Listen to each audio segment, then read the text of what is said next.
Welcome to How to Sell More. In today's episode, I am talking about the pitch. How to perfect the pitch. Get more people to say yes. Take away all of the doubts and all of the uncertainties and all of other people's no's, so that way they have no choice but to move forward with you.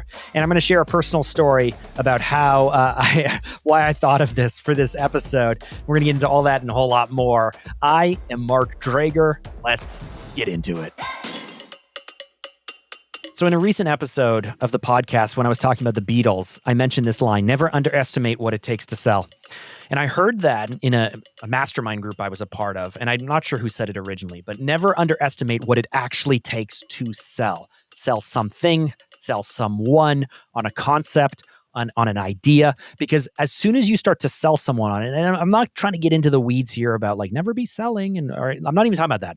When you're trying to influence someone, when you're trying to make an impact on them, when you're trying to convince them of something or motivate them or influence them or sell them something, we can't underestimate what it really takes to be able to remove risk, to be able to remove uncertainty and make things really, really predictable, and to be able to help people part with dollars, which is one of the most challenging things. And the reason why I'm talking about this is because for any kind of longer time listeners, you know that I have 4 kids. And so my wife and I are high school sweethearts. We got married, 19 years ago this year. It'll be 19 years we got married, and we have 4 kids. And so my oldest son, my 15-year-old, Jonah, he is an incredibly smart kid, but at the same time, not necessarily the most consistent. I mean, what would you expect from a 15-year-old boy? But, you know, as someone who has a lot of ideas going on, and it tends to be a little bit hyperactive and not the most consistent, means that we find ourselves repeating ourselves a lot. We find ourselves asking him to do things, and then he forgets to do them. And he's just not been the most consistent when it comes to, just things around the house. I'm not going to get too much into it because it's he's 15 and it's his side. But here's what's really interesting. We have this rule in our house where our kids are not really allowed to have access to screens in anywhere that's private. And, with a 17-year-old daughter and a 15-year-old son and a 12-year-old son and a 10-year-old, we try to keep things out in the kind of common areas as much as possible. And so when COVID hit and we found ourselves with all of these offices, I had 3,000 square foot of space. I had space for 26 staff members. And frankly, we were all working remotely. We closed our offices. I brought all of the desks into storage, but I brought some of them home. And so because the kids were doing remote schooling and we were all home, in our common area, they each have their own desk. They have their own little corporate desk set up with their screens, and it's kind of in a common room. And, my son has been there playing games and recording videos and doing all of the things that teenage boys do. But he wants to be, a YouTuber, and he wants to be able to do this stuff. And there's just too much noise. And so he's been asking for a very long time, for well over a year, if he could move his computer and he could move his desk to his room.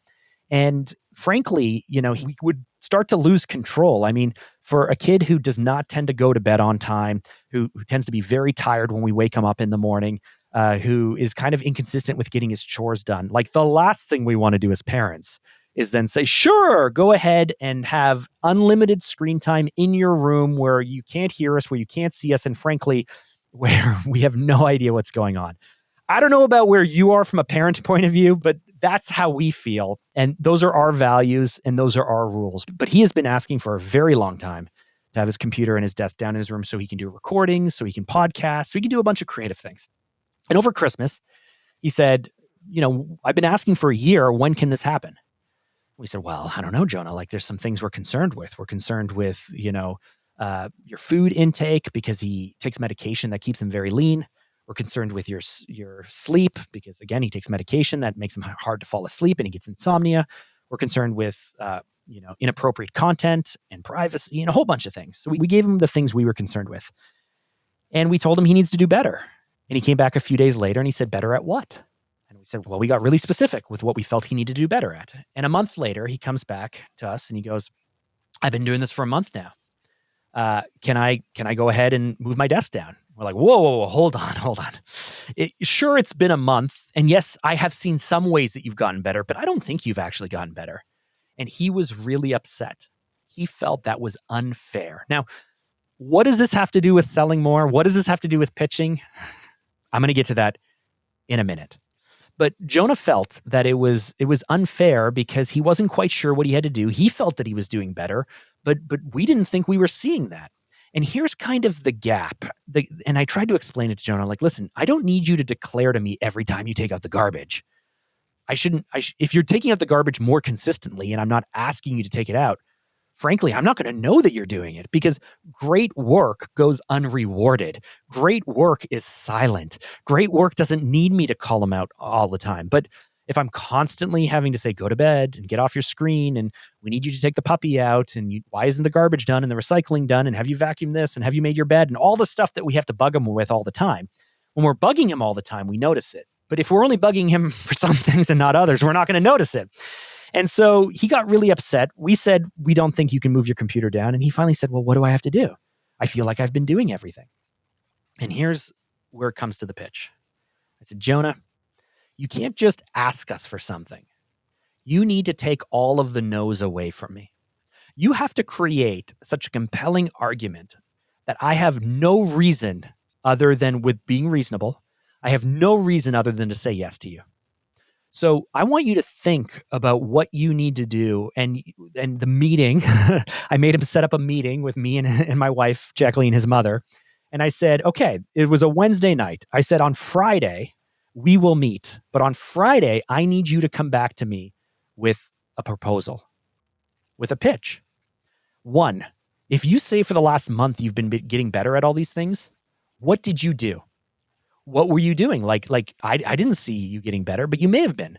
So tell me, what have you changed? What have you learned? How have these changes been consistent? And what are you going to do to keep it consistent? That's number one. Number two, what are you asking for?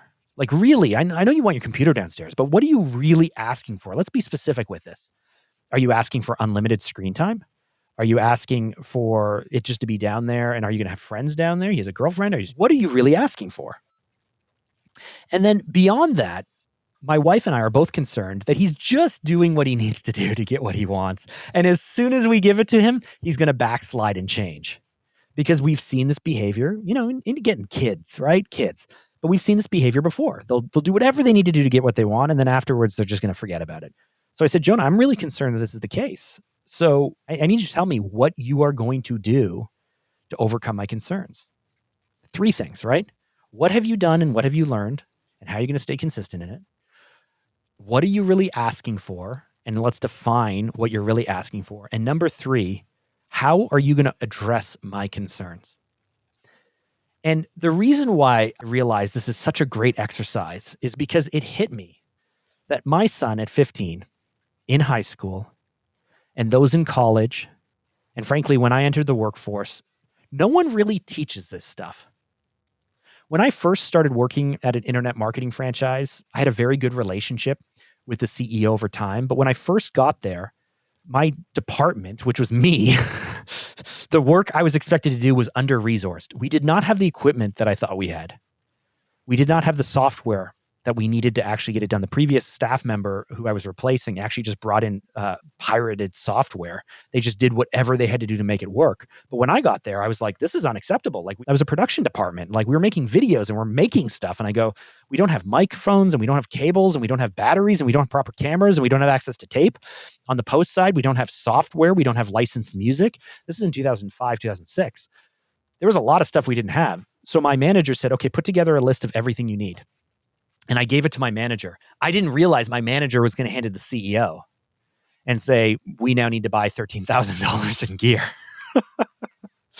And so the CEO, and I've only been there a few weeks, the CEO comes up to me and goes, Mark, can I talk to you? Sure. He calls me to the boardroom. I remember sitting down there. I'm like 22 years old. And he said, Mark, if you're going to ask for something, don't ask this way. If you're gonna ask for something, you can't just tell me what it is and what it costs. You need to explain to me why I should spend this money. What will it do for us? And I didn't quite understand. I mean, I was a student. I was a brand new employee. I was working at this company. No one had ever taught me how to pitch something, how to ask for something properly. And so I said, like, what do you mean? And he said, well, like this tripod here. Why do you need this tripod? And it didn't make any sense to me. I was like, well, because the tripod we have is garbage and I can't work with it. Yeah, but why do we need to spend $1,200 on a tripod? Oh, okay. Well, it's going to allow me to do blah, blah, blah, blah, blah. And why do we need the software? Well, we don't have the software. The previous person was pirating it. CEO didn't know that. Really? The previous person was pirating? We had pirated software in my company? I didn't know that. Oh, gosh, okay, we better do it. And so he went point by point. But in that exercise, what I realized was I was asking for something and I wasn't actually telling him what the ask was and explaining the benefits and explaining why it was mandatory or necessary or a nice to have. I wasn't giving the CEO the information they needed to say yes. I was just asking for something. No one really taught me that up until that point. And I realized I had never taught my son this up until this point. And maybe you're listening to this and maybe you've learned the hard way like me, or maybe someone's pulled you aside and mentored you, but maybe you have never learned how important this is. And so when I was working with Jonah to basically say, hey, okay, put this together. And I said, I need you to put it in writing. I need it to be in a bullet point document. And I need you to walk us through it. These were three key things. Put it in writing, make it bullet point, and walk us through it. First, because he has a habit of just wanting to show up and just ramble, talk and talk and talk and talk. No. It's got to be in writing. I need it in writing because I want you to work through the exercise of thinking everything through. Again, if you recall, there were three things I asked him for. What have you done over the last month that's really been different? And what have you learned from it? Because I wasn't seeing the work, so show it to me. 2, what are you really asking for? And then 3, what are you going to do to address our concerns? Now he said, that's a good question. I don't know what your concerns are. What a great question. I don't know what your concerns are. So how can I address your concerns? I said, Jonah, why don't you ask me? I said, I will give you all of my concerns. And I met with my wife and we put together a list and we openly handed it to him. And I said, Jonah, like, I'm going to tell you, I'm literally making this so easy for you. Here are the 5 things that we're worried about. Now you tell me why we shouldn't be worried about these 5 things, right? I am doing for my son, for Jonah, what the CEO did for me, pulled me aside and said, listen, you got to figure out how to ask for things better. Because if you just ask for it on the face value, the immediate answer is like, no, why should it be? So Jonah puts this document together. And because I made him take 2 days and I made him put it in writing, he came back and he thought of things and he asked of things. And so he puts together a document and he says, do you just want to read it? I said, send it to us in advance so that way we can review it and then walk us through it. And here's what was really amazing. When my wife took a look at it, because she didn't know I was asking for this, she didn't know any of this stuff was happening. When she took a look at it, she said, this is a really thoughtful document. And I was like, you know what is a thoughtful document? Jonah walked us through it. He walked us through everything he's done over the last month, why he feels he deserves or has worked for the desk in his room, what the specific ask was, and addressing our 5 concerns, what he's going to do to make sure he doesn't backslide. And then here's what it allowed me to do. It allowed me to say, okay, you have taken all of the negatives away from me. You've reduced the risk. You have removed all the uncertainty. We've made everything clear. But here's now what I can do, Jonah. If you are telling me you're going to be doing these things, if you don't, here's the punishment. So you better hold yourself accountable to these things because we now have them clear. We now have them in writing. And then a few days later, he came up to me and he said, it's wintertime up here in Canada. Last year at his high school, he's had 2 bikes stolen at this high school. He had 1 bike stripped for parts and we had to deal with the police and all this stuff. And then we bought him a replacement bike. And then someone came along, they call them community members, but basically criminals came along and stole his replacement bike. And it's all on camera and everything. So anyway, he doesn't have a bike right now. It's wintertime. We agreed, this happened in November. We agreed that we'd buy a new bike in the spring. Again, now a 3rd bike in 1 year we're buying for this guy.